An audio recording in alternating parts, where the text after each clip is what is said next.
The Jeonju International Film Festival may have ended last week, but the world's biggest showcase of new cinema has only just begun.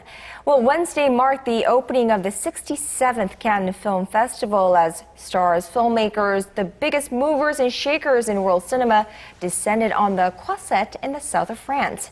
And last year, not many Korean films were featured at the festival, but 2014 marks a return to form for the Far East filmmaking powerhouse. While no films feature in the main competition lineup, 3 features as well as 2 short films will be shown at Cannes this year. Here to give us the lowdown on the best from the Cannes this year is our in-house film critic, Pierce Conran. Hello there, Pierce. Hey there. So Cannes it is, of course, it is a very exciting time to be a movie fan this time of the year. Absolutely. With the Cannes. And, you know, we know that this is undoubtedly one of the biggest annual events on the film calendar. So why all the rage? I mean, why are all eyes on the French Riviera every year at this time? Well, indeed, Cannes has the title of the world's most prestigious festival. It's not quite the oldest. That is a distinction that belongs to Venice, which is going on to about 80 years now.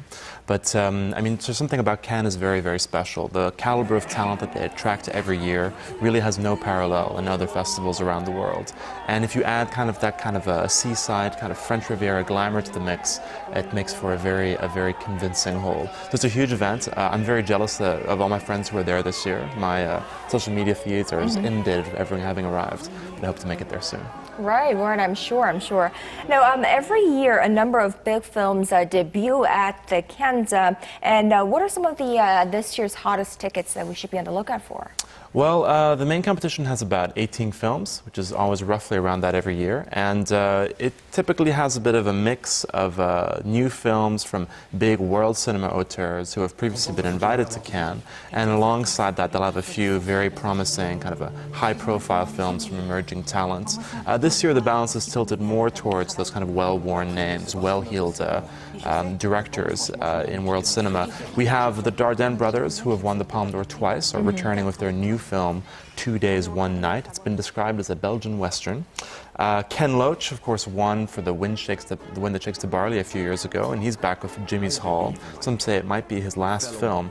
And then Jean-Luc Godard, one of the very famous French filmmakers from the 60s, he's back with a new film, Goodbye to Language, which is sure to be controversial. Now, is there anything that strikes you as particularly interesting beyond these films that we just saw? Well, there's quite a lot. There's one that really strikes my interest is the actor Tommy Lee Jones. He has a new film in main competition. His first film as a director was The Three Burials of Melquiades Estrada, which was a terrific kind of Western from, it must have been 10 years old now. And that won him the Best Director Prize in Cannes. So another Western called The Homesman, that'll be his. I'm very excited about that. And we have Mike Lee's returning with a new film. We have David Cronenberg, who's been there a few times. He's a great Canadian director. And then I'll get his name wrong, but Nuri Bilge Ceylan is a great Turkish filmmaker. And so his new film is there as well. So lots to choose from. Right, a lot to look forward to. Now, so far, I think you've mentioned the main titles from the main competition itself, but we know that there's a lot more going on at the Cannes every year. Could you explain the overall layout of the rest of the festival? Absolutely. So what we call the main selection for Cannes, that includes the official competition, which we've just discussed, also the Un Certain Regard section, which is a little more towards art house and some lesser known or new names, but still very prestigious. And there's also special screenings, out of competition screenings, and midnight screenings, which are much smaller. And then besides that, there are actually 2 other festivals that take place that are all under the banner of Cannes, but they're technically separate. Those are the Directors' Fortnight and Critics' Week. So Directors' Fortnight goes on for 2 weeks, Critics' Week is 1 week. Directors' Fortnight is an interesting one. I really like that program. They have very interesting films. They have a lot of genre films. Over the last few years, they've become very interesting.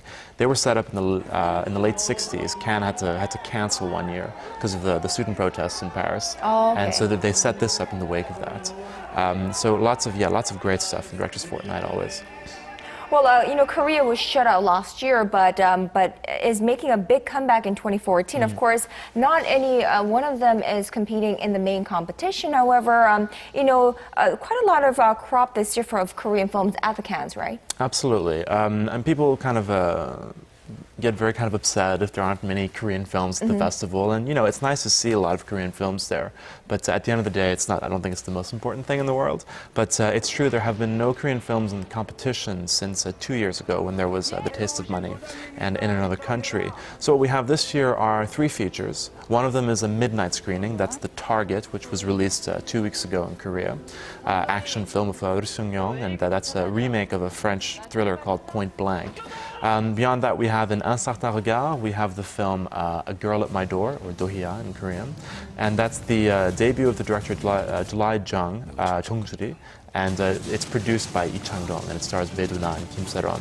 A wonderful, wonderful drama. And then in Director's Fortnight, we have A Hard Day, which will be coming out at the end of the month here in Korea. It's a new kind of a genre thriller with Lee Sung-gyun and Cho Jin-ho. Right, you know, I must say that I am A Hard Day. It will be releasing later this month, you said. So that I'm not so sure. But The Target I'm very familiar with. I've seen it, you know, being screened at cinemas across the nation. However, I'm not too familiar with A Girl at My Door. Would this be more of a underground movie, or I don't know what it's like? It's, I guess you'd call it a little bit art house. Now, it's still backed by a big studio. CJ is distributing it. And, you know, you have Lee Chang-dong is producing it. And his influence is actually very, very strong in the film. It's a debut film, but it really feels like an Lee Chang-dong film. Not to take away anything from the director, because this really is just it's a terrific, terrific film. I was lucky to see it earlier this week at the press screening. And I think it'll do very well, and it could very well win an award in the Un Certain Regard. Well, we'll keep our fingers crossed for that. Now, do you think Korea will have a big presence at the Cannes this year? Yes, I think so. We have all these films. There's also 2 shorts, Breath and Man on the Chair. But what we also have is Jeon Do-yeon will be returning to the Croisette because she's on the international jury. She's the 3rd Korean person, but the first actress to be on the jury, following Lee Chang-dong and the classic filmmaker Shin Sang-ok way back in the early 90s. So she'll be there, part of a very kind of eclectic competition jury.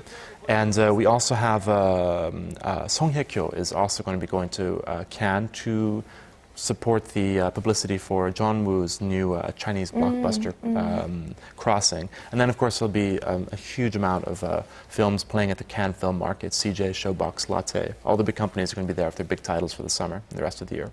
Well, you know, not only the films themselves, but from the red carpet to, you know, who is there, who's not, who said this, who said what. You know, there is a lot to look forward to, a lot that we'll be seeing in the next, the remainder of the 11-day-long festival, and we will be on the lookout for that. And as for you, we will see you next week with some more Real Talk. Looking forward to it.